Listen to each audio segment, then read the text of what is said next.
함께 기도하겠습니다. 아버지, 선하신 주님의 은혜를 사모하여 이 시간 주님 앞에 나옵니다. 주님 영광 받아 주시옵소서. 오늘 주의 전에 모이지 못하고 각 가정에서 예배를 드리는 주의 백성들 가운데도 함께 하시기를 원합니다. 아버지, 이 시간 말씀을 듣습니다. 주님의 말씀을 들을 때 성령께서 우리의 마음에 역사하셔서 우리가 진정 이 말씀대로 살 수 있도록 믿음을 더욱더 주시옵소서. 전하는 자에게도 주의 성령께서 역사하셔서 온전히 하나님의 말씀만 증거할 수 있도록 하여 주옵소서. 감사드리며 예수님의 이름으로 기도합니다. 아멘.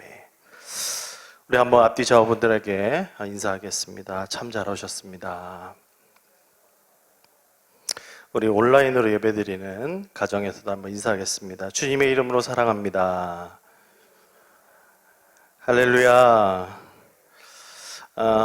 제가 이제 계산교회 오고 나서 설교할 기회가 많다는 것을 알고 나서 이 수요일에는 좀 고정된 말씀을 전해야 되겠다는 그런 마음이 좀 들었습니다. 그렇게 이제 어떤 성경을 강해를 할까 고민하면서 이렇게 기도를 했는데 딱히 이렇게 성경이 떠오르지 않는 겁니다. 근데 여러 시간을 기도하는 중에 제 마음 가운데 신명기를 연구해 봐야겠다는 그런 생각을 좀 하게 되었습니다. 그러나 그 기도 응답이 너무 기뻤지만 그때부터 새로운 기도 제목이 생기기 시작했습니다. 사실 신명기가 연구하기에 너무 어렵고 좀 난해한 부분이 있어서 새로운 고민이 또 생겼던 것입니다. 신명기를 준비하는 내내 내적 갈등이 심했는데 다른 말씀 준비할까? 어떻게 해야 될까? 그래도 주님 주시니까 준비해야지. 또 다른 말씀 준비할까? 이렇게 몇 번을 좌절과 갈등 속에서 주님 주신 마음에 순종하였습니다. 그래서 오늘 제가 신명기를 준비한 게 대해서는 저의 마음보다는 주님께서 주시는 마음에 대한 순종함이니 함께 하나님의 말씀을 통하여서 하나님의 크신 은혜의 언약을 깨닫는 저와 여러분 되시기를 간절히 축원합니다. 여러분, 이 신명기라는 뜻이 무엇입니까? 신명기, 여기 보면 한자 그대로 풀이하면 거듭할 신, 규정명, 그러니까 언약명이라고 하기도 하죠. 기록할 기자를 써서 한자 그대로 풀이하면 거듭되어지는 언약을 기록한 책이라는 뜻입니다. 근데 이 뜻은 그 70인역의 번역으로서 헬라어 드테로, 노미온이라는 그 어원을 그대로 빌려와서 디트로모니라는 그 한자식 번역인데, 사실 히브리어는 이렇게 표현하고 있습니다. 미신의 하토리 하조트. 그래서 이것은 뭐뭐한 말씀들이다.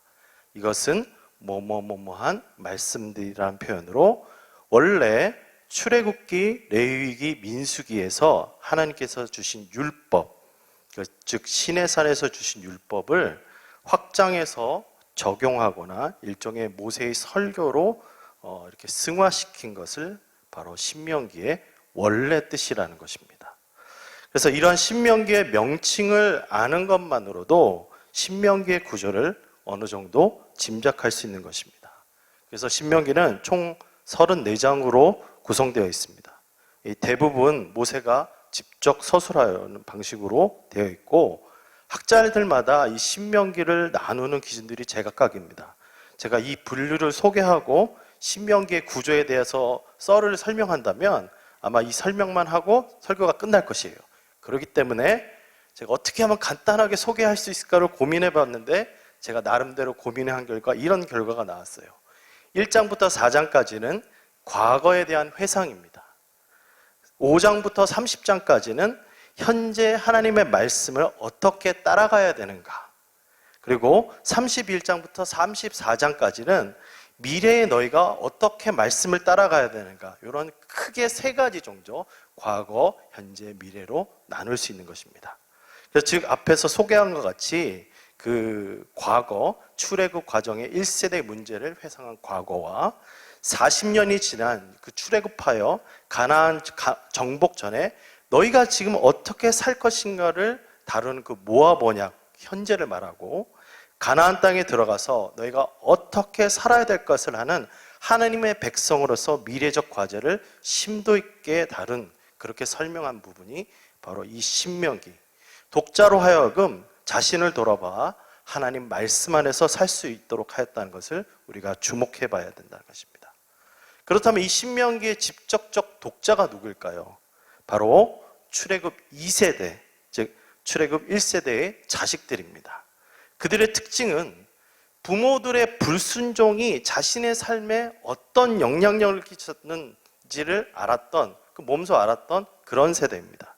그러한 부모들의 잘못을 반복하지 않는 하나님의 백성이 되기 위해서 어떻게 살아야 되는가, 하나님의 백성으로서 무엇을 이행해야 하는가를 모세는 아버지와 같은 마음으로 신명기를 통하여 신신당부하는 말씀이 바로 신명기라는 것입니다.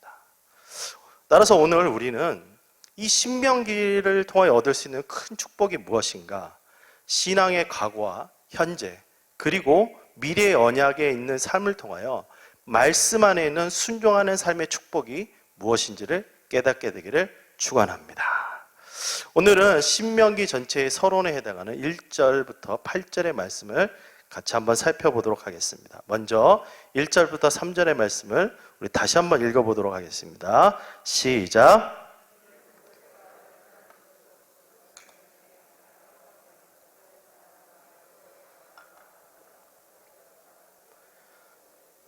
호렙산에서 세일산을 지나 가데스 바네아까지 10하루길이 있더라.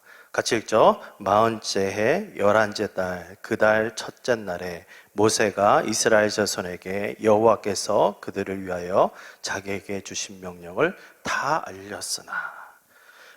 모세는 지금 어떤 시점인지를 소개를 하는데 1절에 보면 이는 모세가 요단 저쪽 숲 맞은편 아라바 광야 곧 바란과 도벨, 라반, 하세롯과 디사합 사이에서 이스라엘 무리에게 선포한 말씀이라. 이렇게 말하면 어딘지 잘 모르기 때문에 제가 지도를 좀 준비했습니다. 지도를 좀 보여주시기 바랍니다. 예. 보이시나요? 네, 저기 보면은 저런 과정을 통해서 저기 지금 있는 곳을 말하는 것입니다. 이 출애굽을 해서 시내산을 거쳐서, 시내산이 그 시나이 반도 가장 밑에 있는 부분인데 동편 땅을 정복하고 지금 요단강 건너편인 모압 땅 가운데서 요단을 바라보면서 가나안 서편 정복을 눈앞에 있으면서 말씀을 썼다는 것이죠. 그래서 자신의 위치가 어디 있는지를 설명하면서 모세가 지금 뭐라고 얘기하냐면 2절과 3절에 보면 호렙산에서 세일산을 지나 가데스 바냐까지 10하루길이었더라. 3절에 보면 40째 해 11째 달 그 달 첫째 날에 모세가 이스라엘 자손에게 여호와께서 그들을 위하여 자기에게 주신 명령을 다 알렸으나. 여기 보면 좀 집중해서 봐야 되는 부분이 있는데 2절과 3절에 보면 2절에 먼저 호렙산에서 세일산을 지나 가데스 바냐까지 며칠 길이요? 10하루길. 근데 3절에 보면 지금 출애굽한 기간이 얼마가 되었는가를 소개하면 40년 11월 1일이라고 소개하고 있습니다. 자, 우리는 이 2절과 3절의 소개를 가만히 잘 들여봐야 될 필요가 있습니다. 2절과 3절을 가만히 들여다보면 지금 이 모세가 하고 싶은 얘기가 무엇인지를 우리가 금방 깨달을 수 있다는 것이죠. 즉 2절에서 호렙산, 즉 시내산에서 세일산을 지나 가데스 바냐까지 가나안 바로 밑 지역까지 행로를 말하는 것인데 정상적으로 걸어왔으면 11일 만에 도착하는 그 길이라는 겁니다. 그런데 지금 이 말씀을 선포한 날이 며칠이라고요? 40년 11월 1일이라는 겁니다. 이 모세는 잘 들어보십시오. 이 두 사실에서 이스라엘 백성들의 과거를 아주 함축적으로 표현한 것입니다. 뭐라고요? 걸어서 11일 걸리는 길을 40년 11개월이라 돌아온 백성들아 라고 표현한 것입니다. 제가 지금 따라오고 계십니까? 며칠 길을 몇 년 걸렸다고요? 이게 11일 길을 40년을 걸렸다는 겁니다. 여러분, 이 표현을 보면서 여러분 무엇을 느끼십니까? 저는 이렇게 느끼기를 뭐랄까, 아주 그 모세만의 그 복잡하고 미묘하고 정말 그 가슴이 답답한 이 두 문장에서 이스라엘에 대해서 팩트 폭격을 하는 것을 보게 된다는 것이죠. 요즘 신조어 가운데 그 뼈 때린다는 말이 있는데, 이 뼈를 만든 듯한 매우 아픈 일침을 지금 백성들 가운데 하고 있다는 것입니다. 여러분, 이제 신명기 1절부터 4절을 읽으실 때 그냥 읽으실 수 없는 겁니다. 정말 이 모세의 답답함이 같이 느껴져야 하는 것입니다. 11일 걸릴 길을 40년 11개월을 거쳐서 돌아온 인생들에게 지금 모세는 가슴에 미어지는 그 무언가를 전하고 싶었던 것입니다. 왜 그들이 이렇게 된 것일까? 여러분, 11일 길을 40년 11일을 걸린 것이 무엇이라고 표현합니까? 성경은 이것을 가리켜서 방황이라고 합니다. 뭐라고요? 방황. 여러분, 국어사전에 보면 이 방황이라는 뜻을 이렇게 설명하는데, 분명한 방향이나 목표를 정하지 못하고 갈팡질팡함. 제가 다시 불러드리겠습니다. 방황이 뭐라고요? 분명한 방향이나 목표를 정하지 못하고 갈팡질팡하는 것. 왜 출애굽 1세대는 분명한 방향이나 목표를 정하지 못하고 갈팡질팡하는 인생이 되었던 것일까? 하나님의 사람들, 하나님의 백성이었던 이스라엘이 어떻게 이렇게 인생의 분명한 방향이나 목표를 정하지 못하고 갈팡질팡하게 될 것일까? 그들에게 분명한 목표가 없었던 것일까요? 아닙니다.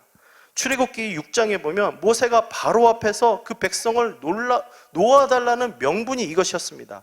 내가 아브라함과 이삭과 야곱에게로 주게 한 맹세한 땅으로 너희를 인도하고 그 땅을 너희에게 주어 기업을 삼게 하리라. 나는 여호와라 하셨다 하라. 라고 분명한 이 목적이 있었습니다. 이렇게 분명하게 이스라엘 가운데 가나안 땅, 아브라함과 이삭에게 야곱에게 주려는 그 땅을 주고자 출애굽시킴을 분명하게 말씀하고도 또 하고 또 하셨습니다. 계속적으로 왜 내가 너희들을 출애굽하는지를 말씀하셨어요. 그런데 왜 이 출애굽한 이 백성이 열 하루길을 40년 11개월이나 분명한 방향이나 목표를 정하지 못하고 갈팡질팡하게 되었던 것일까? 민수기 32장 11절은 그 원인이 무엇인지를 우리에게 분명하게 전달하는데, 여호와께서 이스라엘에게 진노하사 그들에게 40년 동안 광야에서 방황하게 하셨으므로 여호와의 목전에 악을 행한 그 세대가 마침내 다 끊어졌느니라. 여기서 이 방황하게 하셨을 때 이 방황이라는 단어가 누아라는 단어인데, 이 단어의 용례가 창세기 4장 14절에는 가인의 삶을 가리켜 썼던 말이라는 것입니다. 무슨 얘기냐? 하나님께 대항하는 죄를 지어서 법률이나 사회의 그룹의 보호를 받지 못하는 집 없는 자를 가릴 때 쓰는 단어가 바로 이 방황이라는 단어라는 것입니다. 즉, 이스라엘의 방황이라는 것은 단순히 삶의 목표를 이뤄서 그런 것이 아니라 바로 출애굽 1세대의 행동, 즉 하나님께 대한 반항 내지는 불순종 때문에 이들은 하나님의 백성이라고 하면서 하나님의 뜻과는 상관없는 삶을 산 방황자들이 되었다는 것을 우리에게 소개하고 있는 것입니다. 모세가 2절과 3절 가운데서 너희가 11일 가는 길을 40년 11개월간 돌아온 것은 바로 너희의 부모들의 불순종 때문이었다라는 것을 직간접적으로 드러낸다는 것입니다. 이 불순종의 결정적 사건이 무엇이었습니까? 바로 민수기 14장의 사건이었다는 것이죠. 모세와 이스라엘은 출애굽한 이후 이제 하나님의 말씀인 율법을 받아 우여곡절 끝에 가나안 정복을 눈앞에 두고 이 바란광야 가데스바냐 앞에서 가나안을 정찰하기로 합니다. 그래서 12명의 대표들을 뽑았습니다. 그래가지고 40일에 걸친 이 가나안을 정탐하고 둘러보았습니다. 정찰을 마친 12명의 그 같은 땅을 보고 온 사람들이 보고를 했는데 보고가 상반됐어요. 10명은 이런 보고를 했습니다. 자, 보시다시피 이 땅에서 가져온 열매들은 어떻습니까? 정말 장정들이 들기도 힘들 만큼 벅찬 소산이 있고 정말 그 땅은 적과 꿀이 흐르는 땅이었습니다. 땅의 열매가 이 정도로 잘 열리는 좋은 땅입니다. 그런데 여러분, 이 땅은 우리가 들어갈 수가 없습니다. 왜? 그 땅의 사람들이 강하기 때문에. 그뿐만 아닙니다. 그 땅의 성읍들은 견고했습니다. 업지태 저층격으로 그 땅을 수호하는 어떤 마을에는 안악자손, 즉 덩치가 건장한 거인족들까지 살고 있었습니다.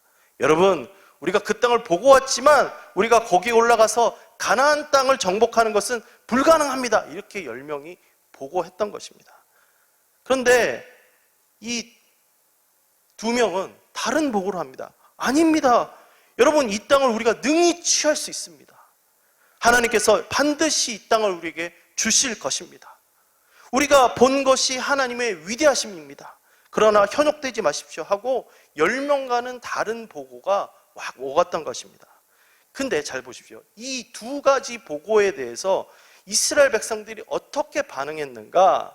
그 보고를 받은 백성들의 행동에 문제가 컸어요. 그들이 절망으로 뒤로 누웠던 것입니다. 밤새도록 통곡하면서 모세와 아론을 원망하고 애굽과 광야에서 죽지 못한 것을 한탄하고 애굽으로 돌아가자 말하고 떠들었습니다. 심지어는 백성의 무리중에 이제 한 사람을 리더로 다시 세워서 애굽으로 돌아가자 이랬습니다. 이때부터 모세와 아론은 하나님의 진노가 백성 가운데 머물지 않기 위해서 엎드려 기도했습니다. 심지어 그 척후병으로 갔던 차기 지주단 여호수아와 갈렙은 백성의 행동에 분통하여서 자기 옷을 막 찢고 백성에게 통사정합니다. 백성들이요, 이 땅의 상황을 제발 좀 믿음의 눈으로 좀 보세요 하고 얘기했는데도 불구하고 백성들이 어떻게 됐습니까? 안하무인이었던 것입니다. 오히려 그들은 설득하고 있는 이 여호수아와 갈렙을 돌로 치려고 했습니다. 결국 이 백성들의 반응을 하나님께서 보시고 하나님은 이스라엘 백성이 그 하나님을 원망하는 자들을 가나안 땅에 들어가지 못하게 하셨던 것입니다. 결국 하나님은 갈렙과 여호수아를 제외한 나머지 백성은 광야에서 정탐한 40일을 1년 삼아서 40년을 방황케 하셨던 것입니다. 자, 무엇이 불순종이십니까? 여러분, 이 말씀을 듣고 이 민수기 사건을 듣고 우리가 무엇이 불순종이라고 여겨야 됩니까? 하나님께서는 여러분 가나안 땅을 주시겠다고 약속을 이행하기 위해서 400년간 애굽에서 노예 생활하던 이스라엘을 전능하신 하나님의 손으로 출애굽하게 하셨습니다. 이 전능하신 하나님의 구원을 출애굽 1세대가 경험했다는 것입니다. 경험했어요. 그리고 이스라엘 백성은 시내산에서 하나님의 백성으로 살겠다고, 그 말씀으로 살겠다고 맹세까지 했습니다. 출애굽 1세대의 불순종은 결국 무엇이냐? 하나님의 뜻이 무엇인지도 알았고 하나님의 능력이 무엇인지도 경험했지만 상황이 어려워지니까 하나님보다 상황을 더 크게 보는 것이었다는 것입니다. 그래서 그들이 한 행동이 무엇입니까? 하나님을 원망했다는 것입니다. 다른 말로 하면 하나님이 하시는 것을 부정하고 나 죽겠다 하면서 나뒹굴러지는 것, 그것을 바로 원망이라고 하는 것입니다. 믿음에는요, 여러분, 분명한 목표가 있습니다. 여러분, 믿음에는 목표가 있어요. 그것은 하나님의 뜻에 순종하는 것입니다. 할렐루야. 여러분, 우리가 하나님의 말씀에 순종하는 것은 무엇이겠습니까? 에베소서 5장 15절부터 18절에 보면 아주 잘 나와 있습니다. 제가 읽어드리겠습니다. 그런즉 너희가 어떻게 행할지를 자세히 주의하여 지혜 없는 자같이 하지 말고 오직 지혜 있는 자같이 하여 세월을 아끼라. 때가 악하니라. 그러므로 어리석은 자가 되지 말고 오직 주의 뜻이 무엇인가 이해하라. 술 취하지 말라. 이는 방탕한 것이 오직 성령의 충만함을 받으라. 아멘. 오늘 하나님 앞에서 순종의 삶을 산다는 것은 출애굽 1세대와 완전히 반대된 삶을 산다는 것입니다. 오늘 내가 무엇을 행해야 될지 지혜롭게 판별하고, 때가 악하기 때문에 세월을 아끼고 하나님의 뜻이 무엇인지를 이해하면서 방탕하지 않고 성령 충만된 삶을 산다는 것입니다. 이 에베소서 6장의 말씀을 통하여서 알 수 있듯이 순종의 삶이란 바로 능력의 삶이 아니라 말씀 앞에서 내가 바른 삶의 방향을 가지는 것입니다. 믿으십니까? 즉 오늘 주신 하나님의 뜻을 따라 사도 바울과 같이 사명을 따라서 성령님의 전적인 통치와 다스림 가운데 민감하게 반응하는 삶을 말하는 것입니다. 이 에베소서의 말씀을 따라 다시 불순종을 유추하면 오늘 나의 뜻을 따라 나의 욕심을 위하여서 나의 성공을 위해서 나가는 것이 불순종인 것을 깨달으시길 바랍니다. 여러분, 출애굽 1세대만 이런 것일까요? 우리는 어떻습니까? 하나님을 믿는 백성이지만 기도의 제목을 보면 하나님이 램프의 요정, 그 진이에요, 진이. 무엇을 하는 존재로 바뀌어버리게 하는 것을 우리가 경계해야 된다는 것입니다. 제가 예전에 성경대학을 가르친 적이 있는데 그때 말씀을 가르치면서 기도 제목을 달라고 했더니 그때 막상 기도 제목을 주신 학생 집사님들이 이렇게 적어서 냈어요. 딸을 시험에 붙게 해주세요. 건강하게 해주세요. 강아지 병 낫게 해주세요. 이렇게 기도 제목을 냈습니다. 기도 제목에 하나님의 뜻, 먼저 그의 나라와 구하고 그의 삶을 구하는 것 하나도 없는 것이었습니다. 그래서 제가 신명기를 읽으면서 다시 그 말씀을 읽고 기도 제목을 어떻게 해야 될까를 심도 있게 가르쳤습니다. 그래서 몇 번을 다시 기도 제목을 내라고 했는데 그때 집사님이 처음에 낸 것과 후가 어떻게 달라진지를 소개하겠습니다. 원래는 이렇게 보내셨어요. 온전히 주님 믿는 가정 되게 하시고 남편 하는 일을 형통하게 복을 주시고 공부하는 자녀들 지혜 주시고 건강 주시옵소서. 그랬던 그분이 말씀을 제대로 묵상하면서 기도 제목이 바뀌었습니다. 하나님, 제가 친구의 것을 욕심내고 탐심을 버리지 못했던 거 용서하시고 내가 가지고 있는 것을 만족하게 하시고 감사하게 하여 주세요. 늘 순종함으로 하나님의 뜻에 살게 하여 주시며 내 자녀가 우상이 되지 않게 하시며 내 남편이 우상이 되지 않게 붙잡아 주소서. 이렇게 기도 제목이 바뀌었다는 것입니다. 사랑하는 여러분, 우리가 말씀에 순종하는 것은 오늘 내 성공을 위해서 하나님께 간구하는 삶이 아니라 오늘 내가 하나님의 뜻이 무엇인지를 깨달아 그 말씀에 내가 순종하지 못함을 통분하는 것입니다. 좀 아멘 좀 해주십시오. 여기서 오늘 모세는 이러한 불순종 가운데 머물러 있던 1세대의 종말을 보면서 이제 가나안 그 정복을 이행해야 할 출애굽 2세대를 향하여 강력한 권고를 하는 것입니다. 그래서 이렇게 말하는 겁니다. 우리 5절부터 8절까지의 말씀을 우리 다시 한번 읽어보도록 하겠습니다. 시작. 모세가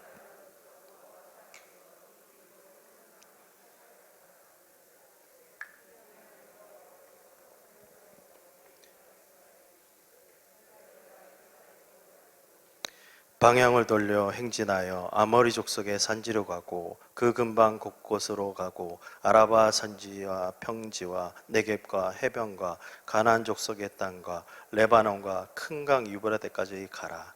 내가 너희의 조상 아브라함, 이삭과 야곱에게 맹세하여 그들에게 후손에게 주리라 한 땅 너희 앞에 있으니 들어가서 그 땅을 차지할지니라. 아멘. 이 모세는 6절에서 이 우리 하나님 여호와를 주어로 쓰면서 지금 이 명령의 주체가 누구인가? 하나님이라는 것을 상고합니다.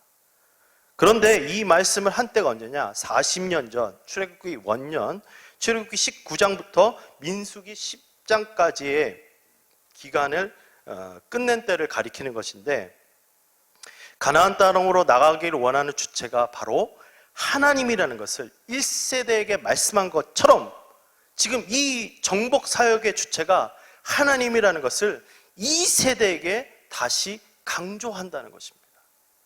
신명기는 하나님의 언약이 무엇인지를 계속해서 강조합니다. 이 언약이라는 말이 굉장히 많이 나오는 성경이 바로 신명기입니다.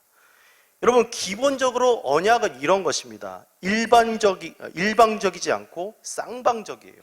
그러니까 계약자, 당사자가 효력이 둘 다 발생해요.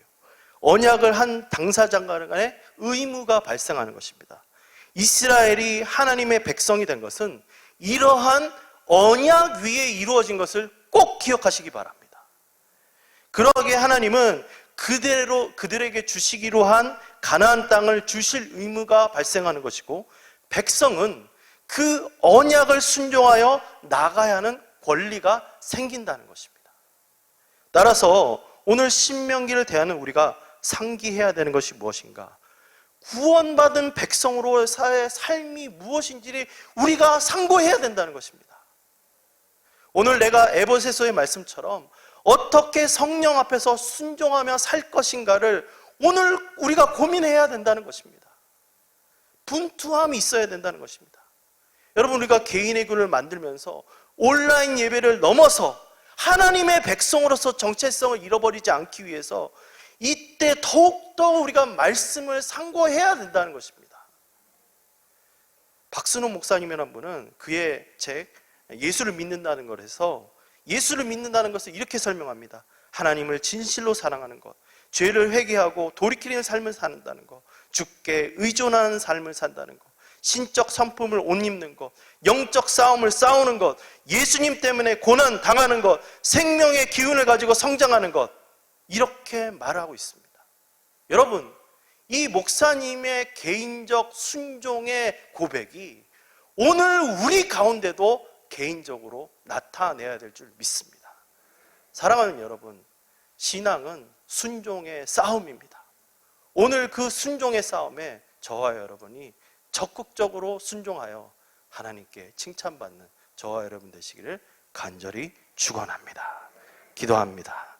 은혜의 주여, 온전케 하시는 이 예수 그리스도, 오늘 주님께서 주신 말씀을 우리가 상고할 때 심히 낯이 부끄럽고 우리의 마음이 뜨겁고 하나님 아버지 앞에 아버지 회개하며 나갈 수밖에 없습니다.